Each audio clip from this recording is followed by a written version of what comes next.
Yeah, Idaho City is just, for us, it's so many different things. I've had to kind of acknowledge the last couple of years that, like, to me, it's my favorite race. It's my favorite race, but it's my favorite race because of me. And so I've had to accept, because for so long I was like, this is the best thing in the whole world. And essentially I have totally accepted that for me, it's totally okay that, like, it's the favorite race for me because of different reasons. But there's lots of great events everywhere. But Idaho City is, it's just nostalgic. I mean, it's an enduro, it's a reliability enduro, 2-day reliability enduro format, hosted just outside of Boise, Idaho. And Dad raced it for the first time in 2001. And I think it was 2000. Yeah, it was a long time ago. There's a lot of things that it literally just checks all the boxes for us. We love enduro, reliability enduro. But that's why we love enduro. Like, that's it stems from it's that. It's not like we're like, let's go race enduro races. That's my favorite format. We started racing Idaho City, and everything since then stems from that. Yeah. Like, the riding career that you and I have had, because of qualifying in 2012 and having the opportunity to represent Team USA in Germany, changed a lot of things. I don't know if I would have had the same trajectory as I did riding for those years right before my mission and post-mission, if that hadn't happened. The fact that we just hosted a sprint enduro out at Knowles, I probably guarantee that we probably wouldn't be hosting sprint enduros if it wasn't for Idaho City, because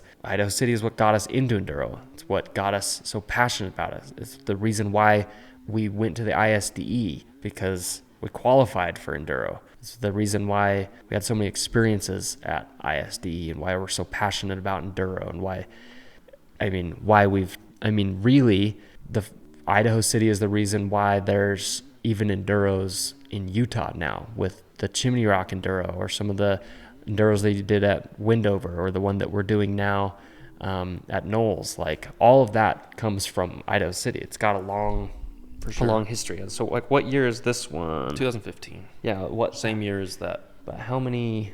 I need to see a trophy to see how many years Idaho City's been going on. It's like in its as far as the running of it, I can't remember, but it's been.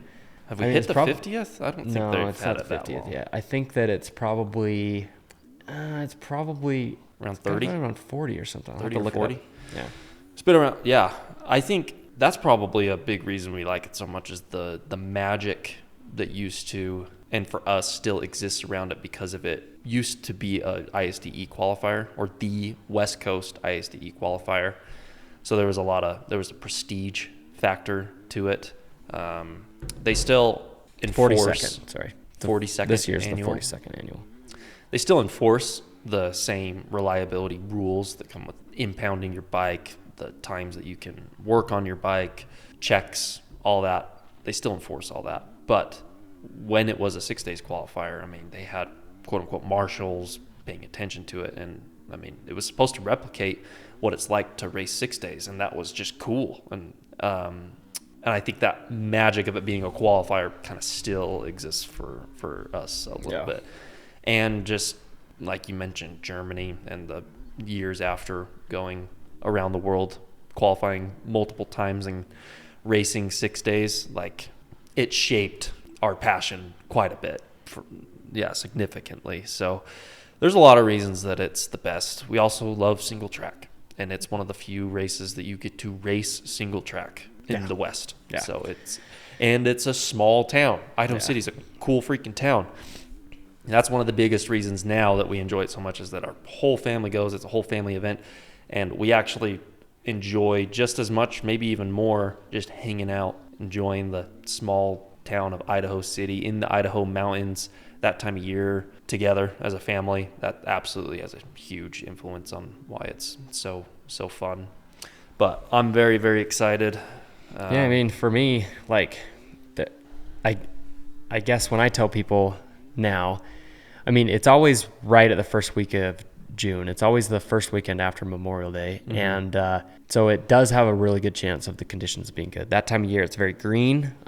We're just entering summertime. Usually, Idaho City's not exceptionally high elevation for mountains. It's I think the town itself is at like 3,000 feet. You eventually ride to higher elevations, but you're pitting at not very high. Yeah, and the mountains, the highest points we get, we sometimes will get into a little bit of the snow going over the passes depending on the winter they've had. But it's a good time of year. It has great trails. I mean, for me, the opportunity to be able to race on Forest Service land and to race on single track trails. And granted, you go ride them and they're not quite, depending on certain sections, like a lot of the stuff 42 years racing there, like that's whooped out. You do have to, we got to credit, like that's a big part of it too, is how well it's ran. The Boise Ridge Riders do a fantastic job. Like they've had the best scoring for a very long time. And they mark the course well. They put so much effort in, especially after putting our own race on year after year. You gain even further appreciation for how much work they put into it, and they do a great job. And I'm grateful that they're still willing to stick around and do it, because we love the heck out of it, and we'll keep coming as long as they do it. So another unique thing that I want to share about Idaho City that I think a lot of people don't notice unless you point it out is that you're racing in the mountains in ponderosa trees, and there's really no rocks. That's a big part of it. The soil composition there is decomposed granite, and it's all these granular, kind of sandy, and when it gets wet, it's like amazing. And there are a couple rocks, but it's like dirt. It's like motocross dirt in the trees on trails. And I've ridden a lot of mountain single track, and it is rare to be riding at that elevation and that wooded. Yeah. That's what makes the speed so fast about Idaho City, is because there are no rocks. So the trails develop really fast. And the more I've raced Idaho City, the more I've realized it's pretty fast. Like you're hitting 40 miles an hour on these ridge lines. Yeah. Like it's not technical really. Like I used to think that Idaho City was really technical. It's not really a technical race. It's a fast mountain race, which is super unique. Like unlike the fire roads, even the trails themselves on the ridge lines. You're riding single track at 40 miles an hour on the ridge lines. Yeah, it's different and it's fun. It's super fun. Yeah, it's my favorite. It's my favorite race. That time of year, being up there, every single thing about it. Like if you're a West Coast rider, even anywhere across the country, but if you're a West Coast rider anywhere on the West Coast, like you gotta make it at least one time in your life. And I generally, in the last couple of years, tell riders if you're gonna do it, to try and commit to do at least 2 or maybe 3 years. Just say for these next 3 years, I'm going to hit Idaho City. Good one. And you will just totally increase your chances of hitting a good year. And if you hit one good year, then you'll just come back for the next 2 decades, because it's just unreal. Even on, we're referring to a good year, so that would mean that there's a bad year. When you think of a bad year, it's just it just can get dusty. Yeah, it's just dusty. It's just and heat. Like it can be hot. It can get very hot and it can get dusty. But even in those years, it's still fun. It's a fun course, and we always appreciate a fun challenge. It's just one of those weekends throughout the year that you just get to do something freaking hard, because it's a 2-day event. You're riding all day long, 100 miles, 110, both days, 120 on gnarly trails, and so it's a fun challenge, and you feel very accomplished and fulfilled when you finish it, and you get addicted to that aspect of it as well. But it's called the Idaho City 100, and it's in the A class. It's always, if you ride A or B, it's always over 100 miles. It's always closer to 110, 117 miles. Oh yeah, it's usually more. It's usually closer to a lot of races will call it the 100 or something, and it'll be like 90 or 87. 87. But it's actually, you get a true 100. So you're on the bike.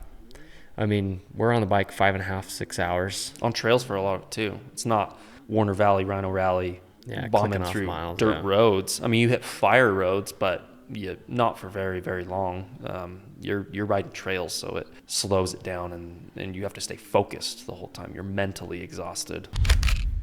Thanks for watching. If you want to listen to the full podcast, you can find all Ride with the Knights Show episodes on Spotify and Apple Podcasts.